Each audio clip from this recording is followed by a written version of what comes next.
the next stage of disloyalty, or the next traitorous trait. Because guess what? There's certain traits or attributes that brothers and sisters possess and display before they just completely bug out. They don't just wake up and bug out. No, it's over a period of time. It's the passive stage.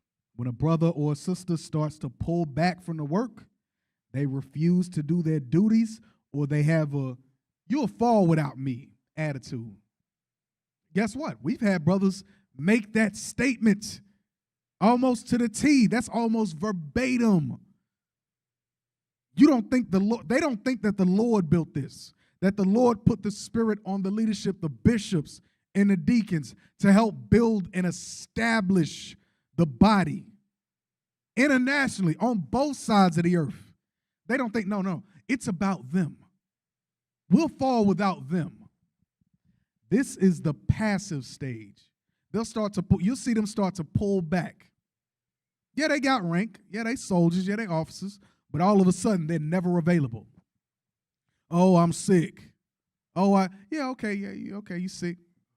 But 7 weeks, you sick? 8 weeks in a row, you sick? 2 months go by, you sick? Oh, my car broke down. Yeah, but you ain't did nothing in terms of works in 2 months. What you mean? Oh, I got to travel.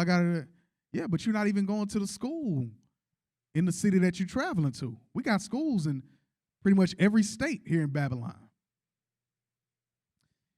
Let's go to Jeremiah chapter 48, verse 10. This spirit, they'll just sit back and watch everybody else do the work. They'll sit back and watch everybody else. Jeremiah 48 and 10. Jeremiah chapter 48 and verse 10. Mm-hmm.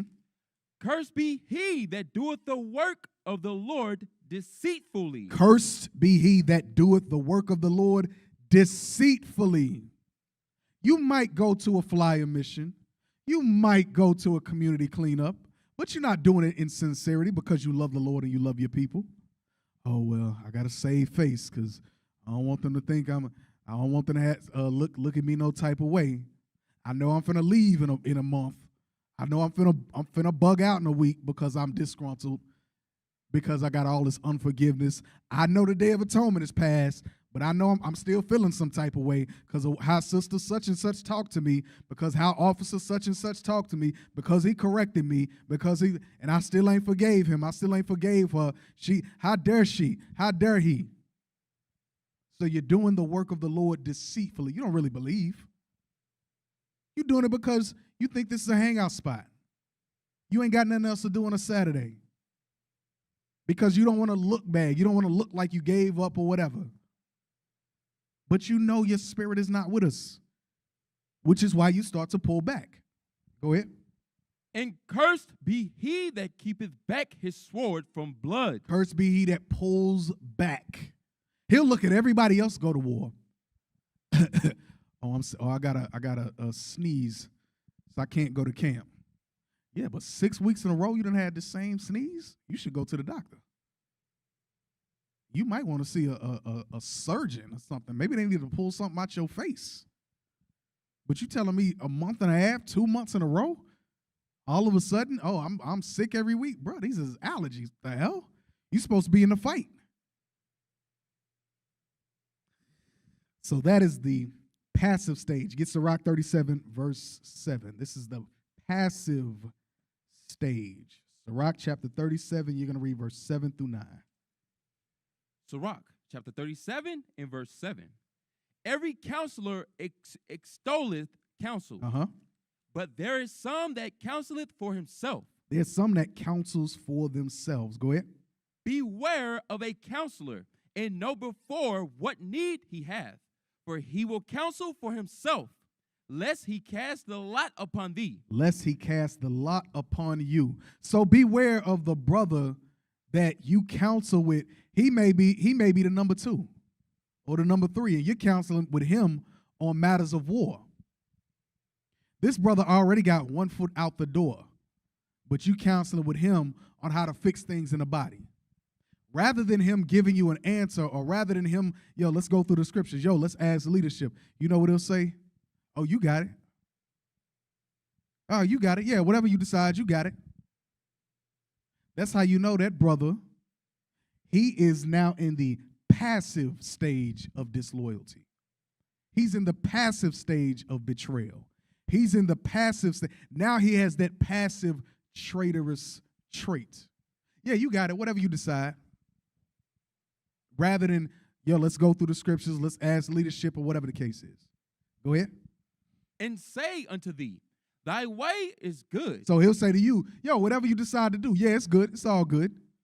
It might be a dumb thought that you're thinking, but because he's already in the passive stage, he's just going to let you run with the dumb thought. Go ahead. And afterward he stand on the other side. And then he'll sit back and look at you. Go ahead. To see what shall befall thee. And he's going to see if you fall. That way he can say, oh, no, that was all him.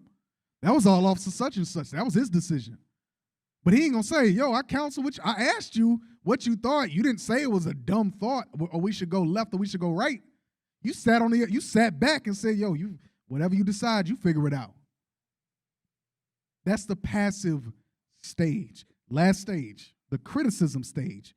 This brother or sister has an evil eye for everyone and finds fault in everyone and criticizes everyone but themselves. They got a problem with everybody and what everybody else is doing. Especially leadership. They always got a problem with what leadership is doing. Now, this is not where you have certain things that may be legitimate issues. The problem comes in is when you don't go through the proper channels, you don't do everything decently and in order, and all you do is murmur and complain. All you do is go to another brother or another sister with all your complaints. You know how you know that this criticism stage is a traitorous trait? Is because you're murmuring. It's not to benefit or better the body. You'll never go to anybody that can actually fix your issue, but you sure know how to complain. You sure know who to go to when you want to murmur, when you want to complain, when you want to backbite, when you want to gossip. You know who to go to then, but you don't know who to go to in order to better the body. Let me go to my leadership because I'm seeing this might be an issue, but let me see if I'm bugging. Or, I think I see this could probably be better. Let me go to leadership and see what they think. Let me go to whoever's over me. Let me see what they think. Nah, you ain't going to do that because you're in the criticism stage. Matthew chapter 7, verse 3. This is the last trait. Matthew chapter 7, verse 3. Matthew chapter 7, verse 3. And why beholdest thou the mote that is in thy brother's eye? So you see all the issues, all the character flaws in your brother, but considerest not the beam that is in thy own eye. But you don't consider the massive hematoma that are the character flaws within yourself. Come on. Or how wilt thou say to thy brother, let me pull out the mote out of thine eye? You know how to fix everybody else. Leadership should do this. Yeah, leadership should do that. So you know how to fix everybody else. Go ahead. And behold, a beam is in thy own eye. But you don't know how to fix yourself. You don't know how to apply that same quote unquote wisdom to your own character flaws, to your life. Go ahead. Thou hypocrite. You a hypocrite. Christ said you're a hypocrite. Go ahead. First cast out the beam out of thy own eye. Cast out the beam out of your own eye, the sin, the character flaws in your own eye. And then shalt thou see clearly to cast out the mote out of thy brother's eye. Then you'll be able to, in sincerity and in truth, be able to correct, admonish, exhort your brother or your sister, or whatever the issue is. But when you don't do it in sincerity, when you don't do it in truth, when you don't do it out of charity, when you don't do it out of brotherly love, guess what? You're doing it in hypocrisy.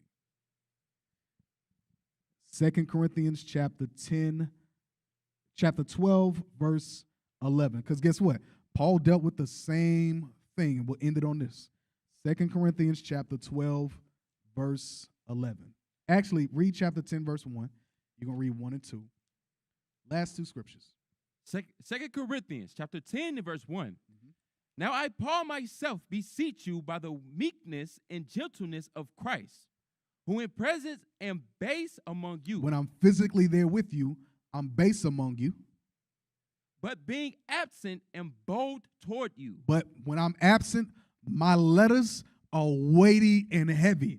I'm correcting and rebuking with all authority. But when I'm with you, physically in the flesh, yeah, I might look weak. Go ahead. But I beseech you that I may not be bold when I am present with that confidence, wherewith I think to be bold against some, which think of us as if we walked according to the flesh. Why? Because these leaders in Corinth, what were they doing? They were criticizing. They said, yo, Paul walking in the flesh. Paul walking according to the flesh. Paul got all these issues. They had all these criticisms for Paul. Jump to verse 10. Verse 10.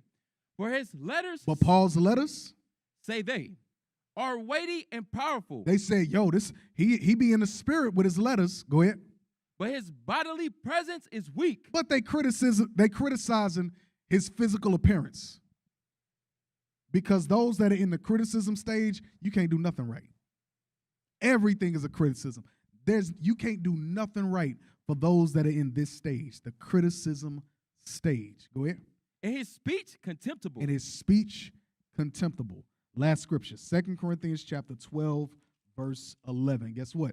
Paul dealt with the same critical spirits, those overly critical spirits, those hypocrites. 2 Corinthians chapter 12, verse 11. 2 Corinthians chapter 12, verse 11. I am become a fool in glorying. Ye have compelled me. So you have forced me to give you my resume. Go ahead. For I ought to have been commended of you. I should have been commended of you. For in nothing am I behind the very chiefest apostles. I'm not behind none of the apostles. In understanding, I dealt with Christ directly. I saw things that I can't even speak of. I'm not behind none of the apostles when it comes to understanding.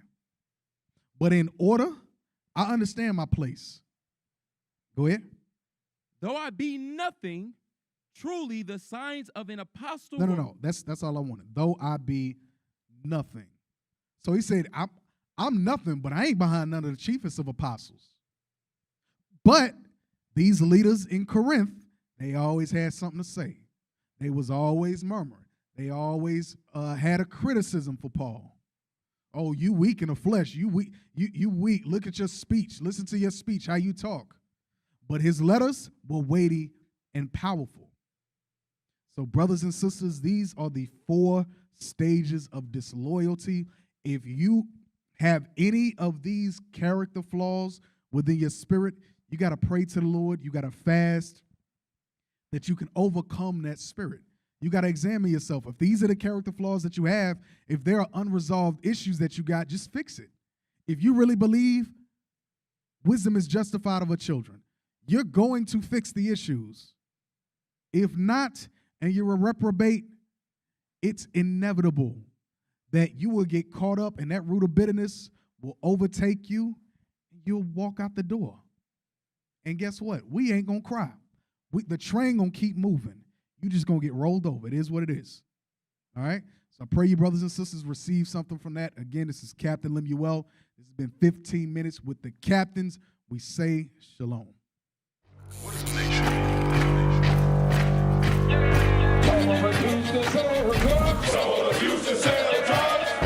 Nation is men leading by example.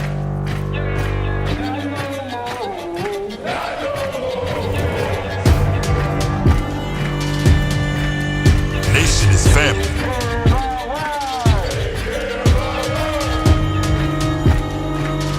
Nation is community. Nation is children with role models.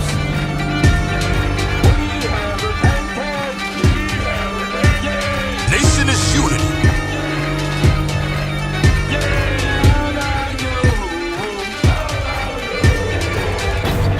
nation is you.